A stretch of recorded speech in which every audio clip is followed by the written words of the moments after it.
Friends, Baakiyalakshmi serial next promo என்ன மாதிரியான twist ஆக்க போகுதுன்னு பார்க்கலாம். ராதிகா பாக்கிய கிட்ட சொல்றாங்க, எனக்காக ஒரே ஒரு விஷயம் நீங்க பண்ணுவீங்களா பாக்கியான்னு சொல்லி கேட்குறாங்க. உடனே பாக்கியா என்ன விஷயம் சொல்லுங்கன்னு சொல்லி கேட்குறாங்க. நீங்க கோபியை கல்யாணம் பண்ணிக்கிட்டு சந்தோஷமா வாழணும்னு சொன்னதும் உடனே பாக்கியா கோவப்படுறாங்க.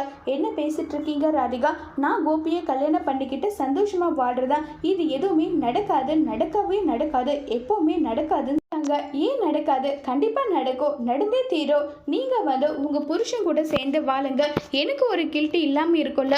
உங்களுடைய புருஷனை நான் அபகரிச்சு கல்யாணம் பண்ணிக்கிட்டேன்னு சொல்லிட்டு தானே எல்லாரும் கேள்வி கேட்டுட்டு இருக்காங்க. அப்படி ஒரு விஷயம் நடக்கலன்னு சொல்லிட்டு நான் சந்தோஷப்படுறேன்னு சொல்லி கேட்குறாங்க. உடனே பாக்கியா, அவர் என் வாழ்க்கை விட்டு போனது தான், திரும்ப அவர் என் வாழ்க்கையில வர மாட்டாரு.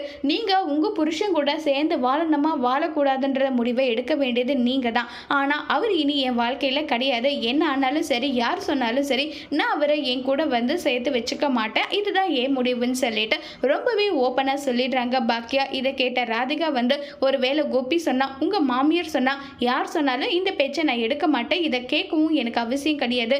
இதுக்கு முன்னே இருந்த பாக்கியா வேற, இப்ப இருக்க பாக்கியா வேறன்னு சொல்லிட்டு ராதிகா கிட்ட ரொம்பவே கிளியரா சொல்லிடுறாங்க. கோபி இனி என் வாழ்க்கையில கிடையாதுன்னு சொல்லிட்டு இதுக்கு மேலேயும் ராதிகா என்ன முடிவு எடுக்க போறாங்கிறத வேற இப்போ ஒரு எபிசோட்ல வெயிட் பண்ணி பார்க்கலாம்.